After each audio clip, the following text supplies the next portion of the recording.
Welcome back, everybody. Now I'm very pleased to introduce our guests, showrunner, executive producer, and writer Matthew B. Roberts, Caitriona Balfe, who of course plays Claire Fraser and who has been Golden Globe nominated 4 times for this role, and the Critics' Choice Award nominated Sam Heughan, who you'll all know very well as Jamie Fraser.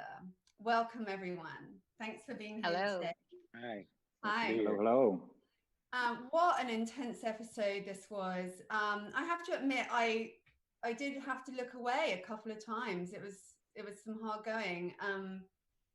Now, Matthew, I know you partnered with Rain, the sexual assault hotline, for this episode. Can you talk a little bit about the decision to do that and how helpful that was in navigating the scenes with Claire's abduction? Well, we knew we were going to do this episode from the very beginning of the season, and we wanted to be very careful with it. So when Tony Grappia and I started writing, we started doing as much research as we possibly could. We have in the past on Outlander, as we know, we've dealt with rape and sexual assault and many kinds of assaults on the show. So we have a lot of consultants that we can go to. Over the past 6 years that we've been doing this, we've had a lot of consultants that we've talked to and really mine their expertise before we even start the process. Absolutely. And Caitriona, how much did you kind of get from that partnership with Rain, and were they supportive, helpful in some way? Did you learn from them at all? Hugely. I mean, I think anytime you tackle the issue of sexual violence or rape, you want to do it the most responsible way that you possibly can. And I think something that we've always done on Outlander is try to take a point of view and highlight something that can be somewhat helpful in terms of starting a conversation. I mean, when we did season 1, the idea of male rape, which was so unusual to see on TV.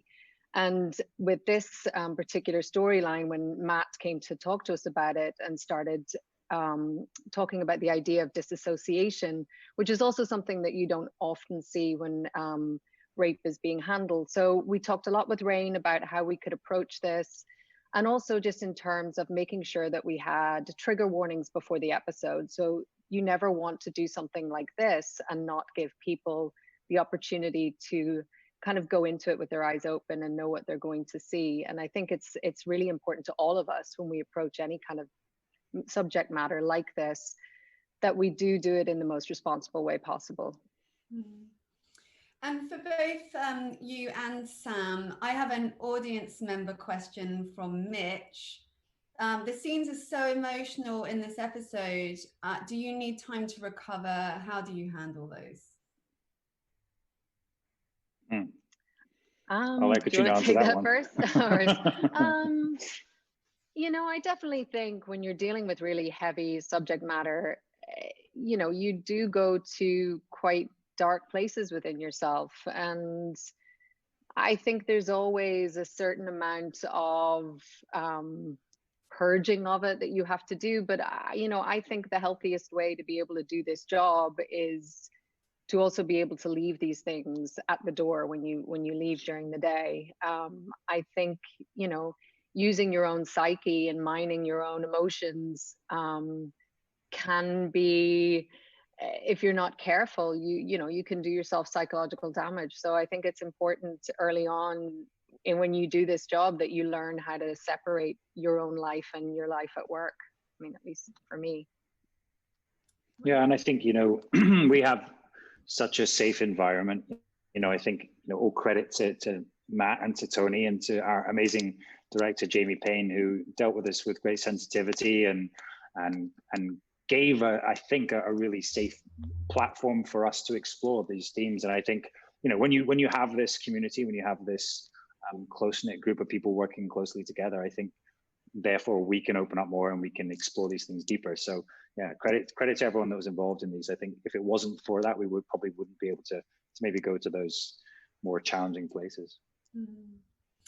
Matthew, I was so curious about the sort of disassociation scenes where we see Claire and Jamie in this sort of 60s, 70s house with this music and the kind of super bright colors. Tell me how that all came together for you. Well, it started at the beginning of the season when we break out the entire season. We knew where we wanted to end, and we wanted to end with this particular event. And we talked to Tony and I talked about how to really what we wanted to do is give an escape for both the character and the audience, but we wanted it to be a survival technique. And what we did is we did a ton of research about this, and we found out the people who suffer traumas, and it's not only sexual assault, it's all kinds of traumas that they disassociate with what's going on in front of them as a survival technique. And we started to break the story, and I went to Kat and Sam in, I believe it was Caitriona's trailer one day, and told them about the idea. And I think they, I mean, I could be wrong, but I think they really liked the idea. And I think Caitriona, if I remember correctly, didn't want to shy away from the assault. And we dug into it even more when we talked to them about it. And I think what we tried to do, and then well, Jamie Payne came on board as our director, and we wrote out the 60s. We had to pick a time period so Gary Steele and Trisha Bigger could design it. We couldn't just arbitrarily say she disassociates. So we had to pick a period, and we decided what she came back from, but we didn't want it to be specific. So I asked them both to mess it up. And if you watch the episode, you'll notice that there are pieces in one scene in the what we call dream escapes that are messed up. So there'll be objects in one scene that aren't there anymore. And if you look at young Ian's uniform, he has wampum beads instead of military ribbons. So we decided to really, because Claire was in such a state, she wasn't imagining this as a perfect place. It was just her escape to get away from. And it was a team effort amongst everybody. I think everybody brought their best to this one. We spent a lot of time doing a lot of meetings with Jamie. I met with Jamie on the weekends. Kat and Sam brought a lot to the table, and I had ideas about what it would look like and how it would feel. We wrote out a bunch of dialogue for it, and it really, over the shooting, it just got trimmed down. So to really what it is, and then when we got to editing, we even trimmed it down even more. So it was a really big team effort, and everybody from every designer and the crew and all the cast really dug in on this one, and I'm very proud of it. Mm-hmm.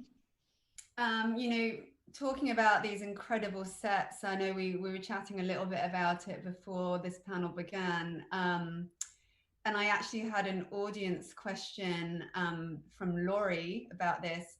This is the last season for your production designer, John Gary Steele, and he created every set that we've seen over the years. It must be really hard to say goodbye, one of the Outlander family. Do you have a favorite set that you recall, and why? That's for everyone. Sam? I know, we've just had this discussion, so I know what you guys are going to answer be. So mine's going to be slightly different, but mine would be the Great Hall season 1, Castle Leoch. It's just I remember it because it was such an impact on me, as sort of quite green coming into this show, and just seeing the dedication and detail that he put into it. I mean, he had taken castings, I believe, from the local castle, Doon Castle, and then recreated this hall, and the chandeliers were stag's heads, and there was just so many amazing little details. The sawdust and the dirt on the ground, and then of course everything gets completely destroyed after 4 weeks of filming or whatever it is. So it just was overwhelming, and that was the first impression of Gary's work. But to be honest, every time he's kind of increased the bar, and he's just outdone himself, and he's going to be a great loss. But he was a remarkable man to work with. Yeah, it's so hard to choose. What was yours? I mean, God, I mean, there's such an embarrassment of choices, but I actually Master Raymond's Apothecary in France in season 2 was incredible. It's just, I mean, I think the thing with Gary and all of his work is how much it helps us in our work. And you would go on to any set and just the attention to detail and all of those little things that just make the world so alive and so available to you. So much of your work of imagination of putting yourself in a place is already done. Yeah. One of the things that Gary and his team used to do is, you know, you could go into a drawer and the drawer would be filled with things, or a cupboard and it would be filled with things. And his mindset is, I don't know where the actors are going to go. I don't know what they're going to do. And I want, if they go to a drawer, there should be something in it. If they go to a cupboard, there should be something in it. And that's just, like Kat said, that's the attention to detail. I mean, if you look at, for me, you know, the Star Chamber jumps out as in just, it's a work of art. And it's just so sad to tear it down. We wish we would kept it up forever. But it really is, walking into that for the first time, you looked at it when it was fully lit, you were in awe. But you know, the Boston apartment, it was just amazing with the detail. The French apart where Jamie and Claire lived in France was stunning. You know, you had the brothel, you have Wilmington streets, you have the Paris streets that they designed. So the list, like Kat said, the list goes on and on and on. And I think for a lot of us, every time we walked onto a new set, it's not that you forgot the old sets, but you went, wow, you outdid yourself. Yeah, and that was one thing that Gary did. We always wanted to do this for the audience and for the cast, is to give them that new world. So when they reach the new world, you're in it, whether it be Paris or the Caribbean or the New World.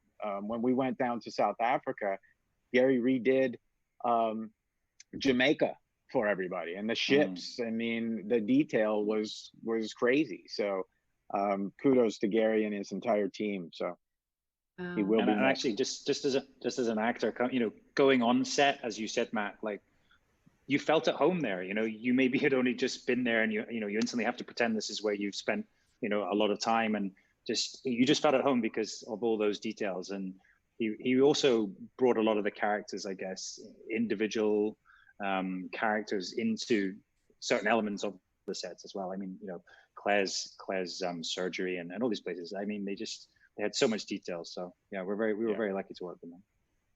I really loved the whole medical side of things that we saw Claire doing this season. Caitriona, I'm told that you got quite into it with the research and understanding it. Is that the case? Like, what was it like? And can you now do surgery?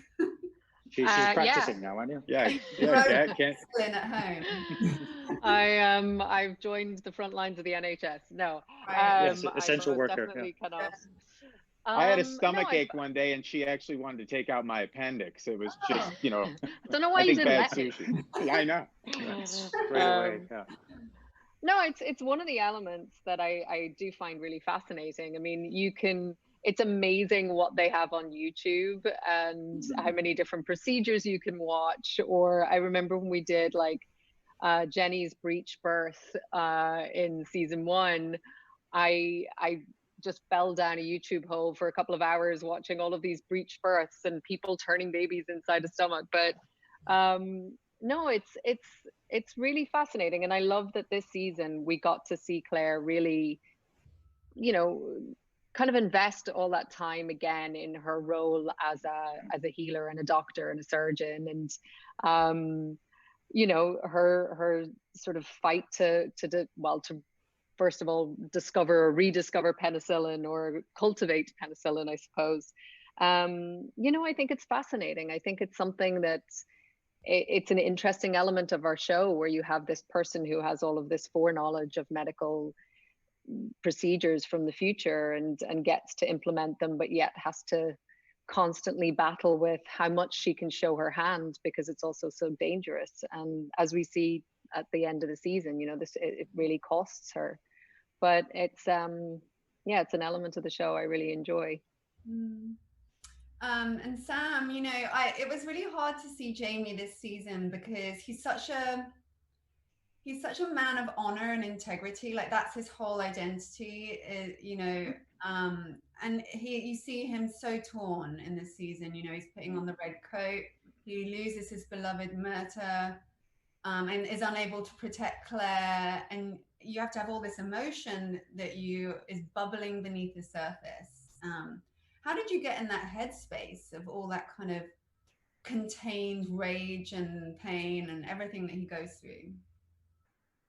Yeah, I mean, you know, I think the Myrta storyline, excuse me, was, you know, it's not a part of Diana Gabaldon's books, but I think for me and for Jamie, this is like one of the strongest storylines we've had for him for a while, because this dichotomy he's in, you know, he is a man of honor. He's, you know, Myrta's of his blood, and I think, you know, Jamie's losing a part of himself there. He's losing a part of his connection to Scotland, his father figure, you know, his confidant, someone that's been there from the beginning. And I know we've all loved working not only with Duncan Lacroix, who just is, you know, one of the greats of great characters of Outlander, but his character as well, you know, was a really fortuitous kind of storyline that I think also brought the regulator story. It kind of brought it home to the viewer as well. You know, it really put a sort of face to the two sides and the dichotomy that Jamie was in. And then, of course, you know, at the end, you know, sort of seeing Red Jamie kind of,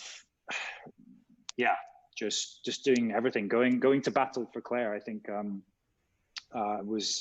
was again, just another great storyline. And I think that's what the great thing about Outlander is, that we have these huge emotional arcs, we have huge stories, and each season it seems to get, you know, more complicated and more involved. But it's great, you know, it's a gift to us from the writers and from Diana. You know, I do wonder, you guys have played these roles for, you know, 6 years or so now. Do you find yourselves talking in their rhythms and kind of feeling like you're in the role when you're not in the role? Are you kind of attached and bonded to these roles? Definitely attached, but no, I don't run around saying Jesus ate Roosevelt Christ. You should. I think maybe you should. I should try and do that in my real life. No, I think you know, we've definitely become so protective and so ingrained in these characters that they feel very organic to us at this point. But you know, well, I'm sure everyone else will disagree, but I don't think I'm quite as hot-headed and big-mouthed as Claire. It's interesting, but actually, you know, I think I'm probably the same, and you know, we've become very attached. And I think even right now, with everything that's going on in the world, you know, I think we're realizing, you know, more and more how much we love our job, how much we love our family on Outlander. And I wonder what the writers, what Matt, you know, if they now think of the characters with a certain voices or the way myself and Caitriona do it. I think, you know, a lot of them do now. You know, I see that they start to write the sort of the mannerisms that we have. Yeah, you know, in the season one, certainly early on in season one, we didn't write to you guys in the sense, you know, then we wrote, and then over as the seasons go on and on and on, there are certain things that you guys do, and then we write to those things, and we you know, but it's always, you know, a collaboration between, you know, writer, director, actor, you know, the whole you know, the whole group of us. So yeah, I think we try to, but you know, we have a great, you know, starting point with the books, and we do what we can, and there's a lot of fantastic, you know, dialogue that we try to pull right out of the books, and I know Kat and Sam, you know, try to do that as much as possible when we're telling these stories. So you touched on the costumes a little bit earlier, when you were talking about the 1960s house scene, But this is the first season with Trisha Bigger, right? As your costume designer. Yeah. Do you guys have some favorite costumes from this season? I have to say that I think in this, I forget if it was episode 10, but Claire is wearing this amazing full long skirt with a pistol tucked into her belt. Like it's like an accessory. I mean, some of the looks and the coats, and it's all just so amazing. Do you have favorites?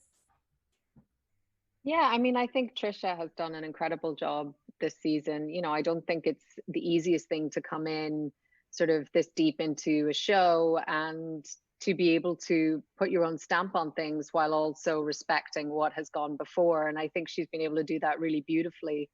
And for me, I mean, for Claire, you know, I do that blue sort of riding coat that I have is really, really stunning. But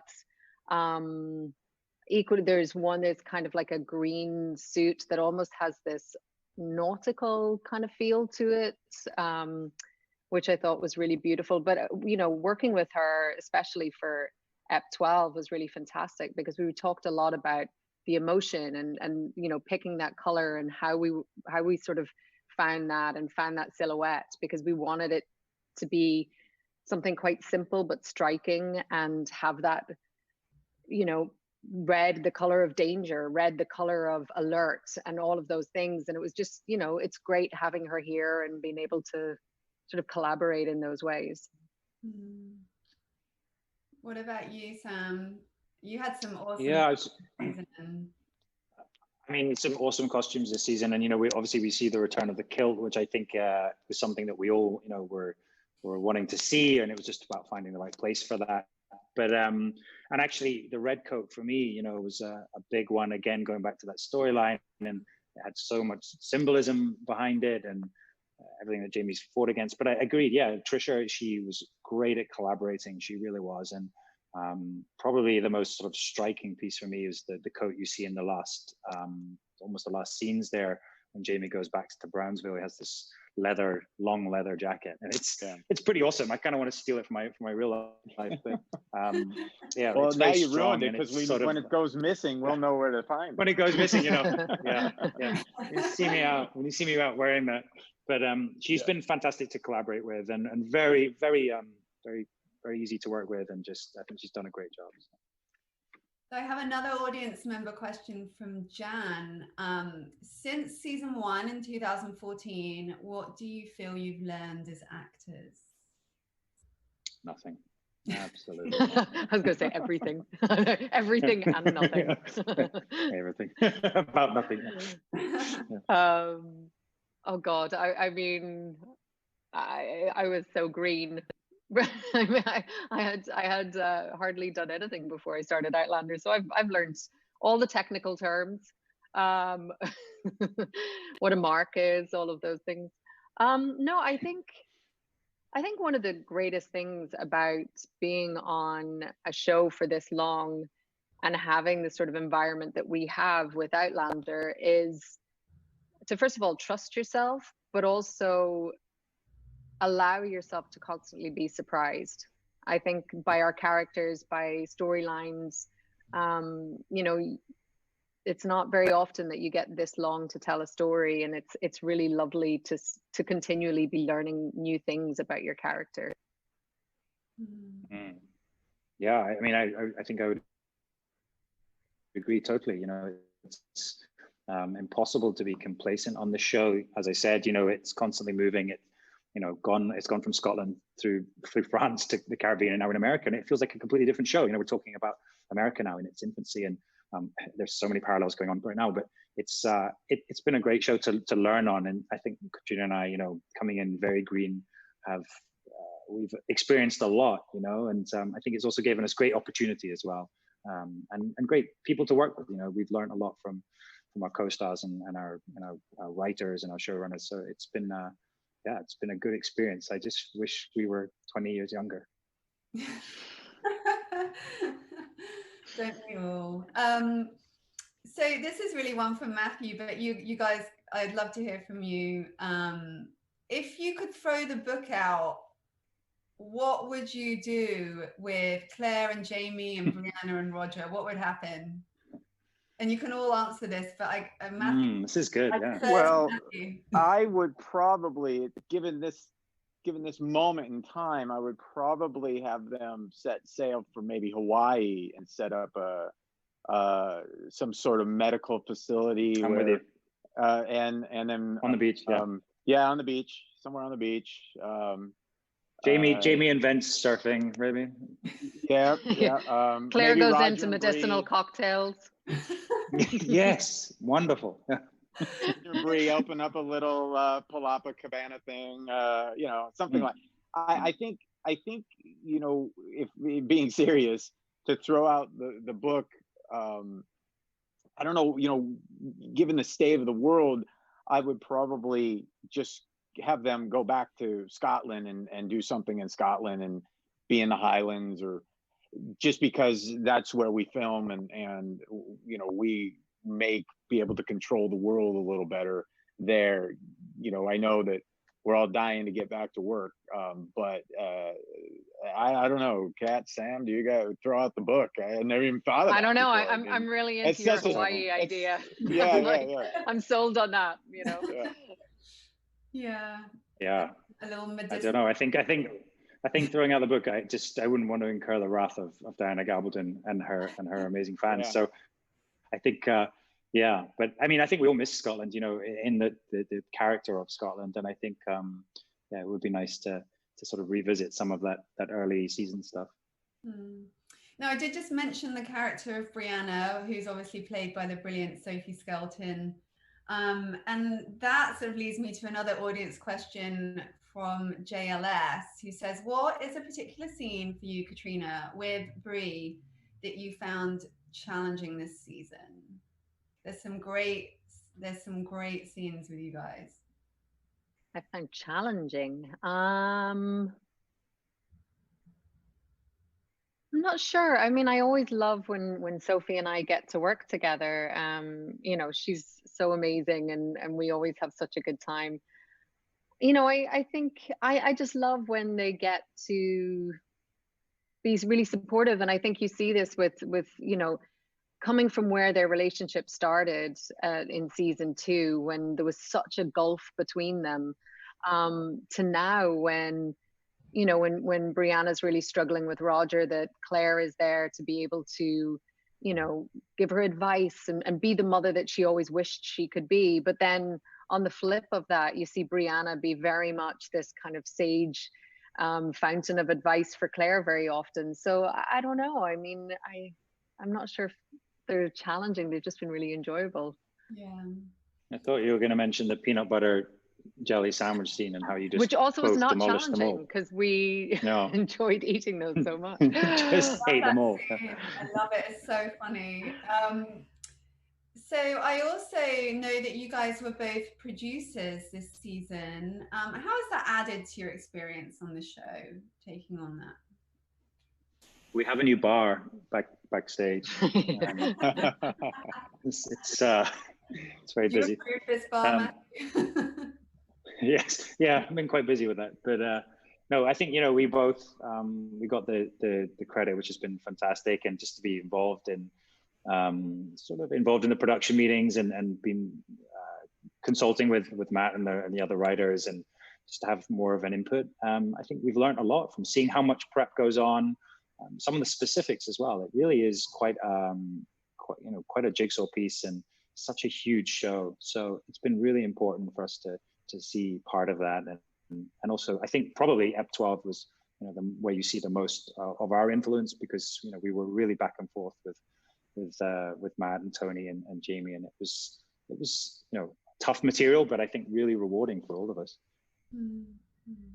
Yeah, I think we've been in such a unique position where Sam and I, since day one on this show, have sort of been the two characters with which the story has been told. And it, as season 3, season 4 started, we started to open up that world a lot more and give sort of other characters these storylines, which I think has, benefited our show so much. And it's also given Sam and I the opportunity to maybe take on more responsibility. And for me, I think, you know, I always want to be growing no matter where I am, and I don't want to sort of stay static. And so this just seemed like such an amazing opportunity to keep learning and see where we can be of benefit to the show. And hopefully, Matt, we have been and not pains in the asses. But you know, I do think we have our writers' room in LA, and we have quite a lot of new writers and producers, you know, over the seasons. And the fact that we've kind of been this constant, as Matt has, and Meryl since day one, I think that's really been of a benefit to kind of keep the core of our show and the sort of essence of our show sort of always at the forefront. Well, I just want to say thank you all so much for being here. I can't wait to see what you do next. I hope this show just goes on forever. It never gets old. So just keep at it. And thank you so much for everything today. It's been really enjoyable. Thank you. Thanks. Thank you so much, Antonia. Thank you. Bye. Bye.